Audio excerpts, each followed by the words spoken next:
नमस्कार। The deep dive में आपका स्वागत है। आज हम एक ऐसे विषय पर बात करने जा रहे हैं जो हम हर दिन हर पल इस्तेमाल करते हैं, हमारे शब्द। और शायद उससे भी ज्यादा शक्तिशाली हमारी चुप्पी। हमारे पास ईशपुत्र कौलांतक नाथ की शिक्षाओं से जुड़े कुछ स्रोत हैं। अब इससे पहले कि कोई सोचे कि ये कौन है, तो ये एक प्राचीन दार्शनिक परंपरा का हिस्सा माने जाते हैं, जो मतलब आत्मनियंत्रण और विवेक पर बहुत जोर देती है। और हमारे पास इन शिक्षाओं का एक विश्लेषण भी है जो इन्हें आज के दौर में समझने में हमारी मदद करेगा। बिल्कुल। तो आज हमारा मकसद यही है कि इन सदियों पुरानी बातों से आज के लिए कोई प्रैक्टिकल टूल निकालें। क्या इन विचारों में कोई ऐसा नुस्खा छिपा है जो हमारी रोजमर्रा की जिंदगी, हमारी बातचीत और शायद हमारे मन की शांति को बेहतर बना सकता है? चलिए इसी की पड़ताल करते हैं। तो शुरुआत करते हैं सीधे उस वचन से जिसने हमारा ध्यान खींचा। ईशपुत्र कौलांतक नाथ कहते हैं, तुम किसी को बुरा ना कहो, उसे चुभेगा, और जब कोई तुमको कहेगा तो तुमको चुभेगा। पहली नजर में ये बहुत सीधी सादी बात लगती है। हाँ, जैसे स्कूल में सिखाते हैं। बिल्कुल, स्कूल में सिखाई जाने वाली अच्छी आदत जैसी। लेकिन इसमें जो शब्द इस्तेमाल हुआ है ना, चुभेगा, वो मुझे सोचने पर मजबूर करता है। अच्छा। हाँ, ये नहीं कहा कि उसे बुरा लगेगा या वो नाराज होगा। चुभना तो एक फिजिकल एहसास है, जैसे कोई सुई चुभ गई हो। आपने बिल्कुल सही नस पकड़ी है। भाषा का यही चुनाव इस साधारण सी लगने वाली बात को बहुत गहरा बना देता है। बुरा लगना एक मानसिक स्थिति है, लेकिन चुभना, जैसा आपने कहा, एक शारीरिक प्रतिक्रिया है। हाँ, ये हमें बताता है कि कड़वे शब्दों का असर सिर्फ हमारी भावनाओं पर नहीं, हमारे शरीर पर भी होता है। अच्छा। और आज तो विज्ञान भी ये मानता है, जब हमें कोई भावनात्मक चोट पहुंचती है तो हमारे दिमाग के वही हिस्से सक्रिय होते हैं जो शारीरिक दर्द होने पर होते हैं। अरे वाह। तो एक तरह से जब कोई हमें कुछ बुरा कहता है तो हमारा दिमाग उसे एक छोटे शारीरिक हमले की तरह ही प्रोसेस करता है। वाह, मतलब ये सिर्फ एक फिलोसॉफिकल बात नहीं है, इसके पीछे तो बाकायदा न्यूरोसाइंस भी है। जी बिल्कुल। शायद इसीलिए सोशल मीडिया पर लिखा गया एक कड़वा कमेंट भी पूरे दिन परेशान करता है। सही बात है। वो सिर्फ एक शब्द नहीं होते, वो सच में वो चुप जाते हैं। बिल्कुल। और ये हमें समानुभूति, या जिसे एम्पैथी कहते हैं, उसके बारे में एक बहुत जरूरी बात सिखाता है। एम्पैथी का मतलब सिर्फ ये समझना नहीं है कि दूसरे को कैसा महसूस हो रहा है, बल्कि ये महसूस करना है कि जो दर्द मुझे होता है वैसा ही दर्द उसे भी होता है। अच्छा। ये वचन हमें सीधे उसी एहसास से जोड़ता है। ये कहता है कि शब्द सिर्फ हवा में तैरती आवाजें नहीं है, वो एक ऊर्जा है। हाँ, तो मरहम भी लगा सकते हैं और जख्म भी दे सकते हैं किसी हथियार की तरह। ठीक है। तो ये तो हुआ शब्दों का असर। मतलब एक तरह से ये हमें एक चेतावनी देता है कि भाई अपने शब्दों के हथियार को सावधानी से इस्तेमाल करो। सही। लेकिन फिर इसी वचन का अगला हिस्सा एक समाधान बताता है, और वो थोड़ा हैरान करने वाला है। वो कहता है, मौन संयमी होना देवताओं का लक्षण है, इसलिए तुमको ये श्रेष्ठ गुण अपनाने चाहिए। अब यहाँ आकर मैं थोड़ा अटक जाता हूँ। हाँ, देवताओं का लक्षण, ये तो बहुत बड़ी बात हो गई। मतलब चुप रहना हमें भगवान जैसा बना सकता है, ये कुछ ज्यादा नहीं हो गया? हाँ, पहली बार सुनने में ऐसा ही लगता है, लेकिन यहाँ भी हमें शब्दों पर ध्यान देना होगा। ओके। यहाँ सिर्फ मौन या चुप रहने की बात नहीं है, शब्द है मौन संयम। मौन संयम। हाँ, संयम का मतलब है डिसिप्लिन, कंट्रोल। ये वो चुप्पी नहीं है जो डर, अज्ञानता या लाचारी से आती है। अच्छा। ये एक सोची समझी चुनी हुई चुप्पी है, एक सक्रिय अवस्था है, निष्क्रिय नहीं। अच्छा, तो ये वो वाली चुप्पी नहीं है जब क्लास में टीचर कोई सवाल पूछे और किसी को जवाब ना पता हो? बिल्कुल नहीं। ये वो चुप्पी है जो शक्ति से आती है, कमजोरी से नहीं। इसे समझने का सबसे अच्छा तरीका है रिएक्शन गैप का कॉन्सेप्ट। Reaction gap? हाँ, सोचिए किसी ने आपको कुछ बुरा कहा, या आपके बॉस ने आपको एक गुस्से भरा ईमेल भेजा। आपका पहला आवेग, पहला रिएक्शन क्या होता है? फौरन जवाब देना, उससे भी ज्यादा कड़वा और तीखा जवाब लिखकर भेजना। बिल्कुल। साबित करना कि मैं सही हूँ और वो गलत। यही होता है। हमारे दिमाग का एक हिस्सा है जिसे लिम्बिक सिस्टम कहते हैं, वो तुरंत लड़ो या भागो वाले मोड में आ जाता है। मौन संयम उस आवेग और आपके रिएक्शन के बीच एक छोटा सा पॉज बटन दबाने जैसा है। अच्छा। वो एक गैप या खाली जगह बना देता है। उस 2 सेकंड, 10 मिनट या 1 घंटे के गैप में आप आवेग के गुलाम नहीं रहते, बल्कि आप स्थिति को समझने वाला ड्राइवर बन जाते हैं।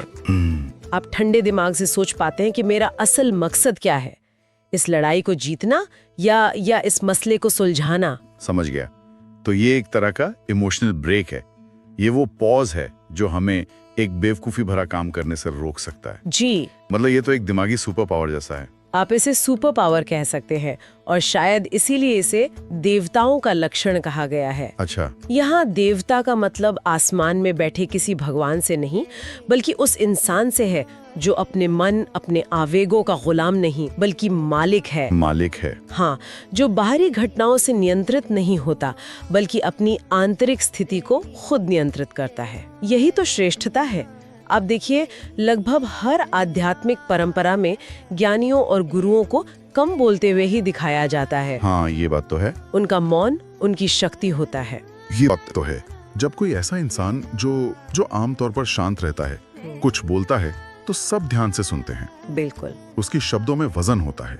तो इसका मतलब ये हुआ कि मौन संयम हमारे शब्दों को भी ज्यादा शक्तिशाली बना देता है। निश्चित रूप से, क्योंकि तब आप अपनी ऊर्जा को व्यर्थ की बहसों में नहीं गंवाते। आप उसे बचा कर रखते हैं और सही समय पर सही शब्दों के साथ इस्तेमाल करते हैं। और ये अपने लिए भी फायदेमंद है। लगातार प्रतिक्रिया देने से हमारी बहुत सी मानसिक ऊर्जा खर्च होती है। मौन हमें उस ऊर्जा को बचाने और उसे आत्मचिंतन में लगाने का मौका देता है। तो अब तक हमने 2 बातें समझी।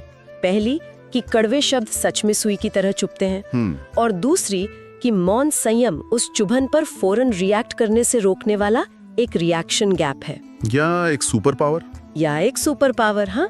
अब हमारे पास जो दूसरा स्रोत है, वाणी का संयम एवं मौन की शक्ति, वो इस आइडिया को पर्सनल लेवल से उठाकर सोशल यानी सामाजिक लेवल पर ले जाता है। बिल्कुल।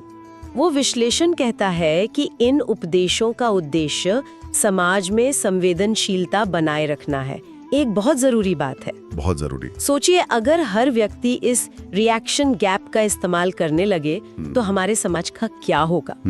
परिवार में लड़ाइयाँ, ऑफिस की पॉलिटिक्स, यहाँ तक कि सोशल मीडिया की नफरत, इन सब में कितनी कमी आ जाएगी। अरे आज के दौर में तो इसकी सबसे ज्यादा जरूरत है। हाँ। ट्विटर पर तो हर कोई फाइट और फ्लाइट मोड में ही बैठा है। एक ट्वीट आता है और मिनटों में गालियां और तानों की बाढ़ आ जाती है। सही बात है। कोई पॉज बटन दबाने को तैयार ही नहीं है। और यही वो विश्लेषण कहता है। वो बताता है कि आपका व्यक्तिगत संयम सिर्फ आपकी शांति के लिए नहीं है, ये एक सामाजिक जिम्मेदारी भी है। अच्छा। जब आप अपनी वाणी पर नियंत्रण रखते हैं तो आप सिर्फ खुद को शांत नहीं रखते, आप अपने आसपास के माहौल में भी शांति और सकारात्मकता का योगदान देते हैं। आपका एक शांत और सोचा समझा जवाब एक पूरी लड़ाई को शुरू होने से पहले ही खत्म कर सकता है। सही। ये एक स्वस्थ समाज की नींव है, जहाँ लोग एक दूसरे से बात करते हैं, एक दूसरे पर चिल्लाते नहीं है। लेकिन यहाँ मेरे मन में एक सवाल आता है, एक तरह का डर।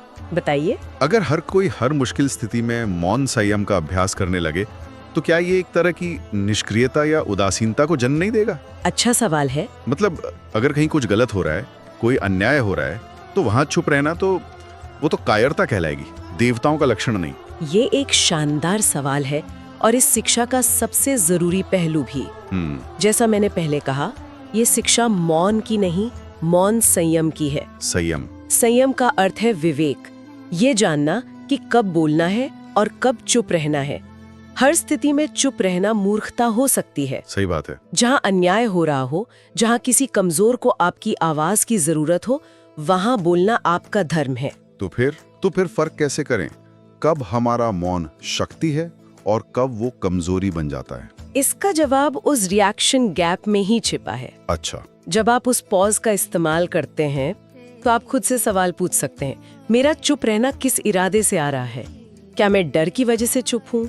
क्या मैं टकराव से बचने के लिए चुप हूँ? या मैं इसलिए चुप हूँ ताकि मैं स्थिति को बेहतर समझ सकूं और जब बोलूं तो मेरे शब्द ज्यादा असरदार हों? अच्छा। अगर आपका मौन डर से आता है तो वो कमजोरी है, लेकिन अगर आपका मौन विवेक और रणनीति से आता है तो वो शक्ति है। अच्छा, तो मतलब एक एक्टिविस्ट जो सही मौके का इंतजार कर रहा है अपनी बात रखने के लिए, वो भी मौन संयम का ही पालन कर रहा है। बिल्कुल उसका मौन खाली नहीं है, वो तैयारी से भरा है। बिल्कुल, उसका मौन उसकी रणनीति का हिस्सा है।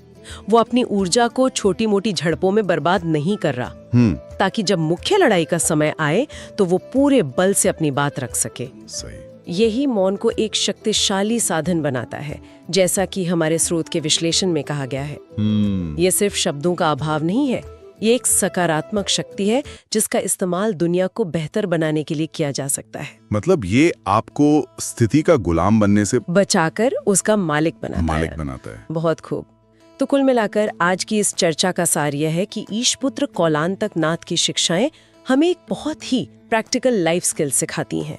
पहली बात, अपने शब्दों के असर को समझो, वो किसी को शारीरिक दर्द की तरह चुभ सकते हैं। बिल्कुल। और दूसरी, हर स्थिति पर तुरंत प्रतिक्रिया देने की आदत से बचो। और उस आदत से बचने का तरीका है मौन संयम, यानी एक रिएक्शन गैप बनाने की कला। एक मानसिक पॉज बटन। हाँ, एक मानसिक पॉज बटन जो हमें आवेग में बहने से बचाता है और हमें एक सोचा समझा कदम उठाने का मौका देता है। और ये सिर्फ व्यक्तिगत शांति का मंत्र नहीं है, बल्कि एक बेहतर और संवेदनशील समाज बनाने का नुस्खा भी है। जी, ये हमें सिखाता है कि कब बोलना है और कब हमारे मौन में ज्यादा ताकत होगी। बिल्कुल। और अंत में श्रोताओं के लिए सोचने के लिए एक बात छोड़ जाते हैं। जरूर। हमने मौन को एक शक्ति और एक साधन के रूप में देखा, तो सोचने वाली बात ये है कि अगर मौन एक शक्ति है तो क्या शोर भी एक तरह की कमजोरी है?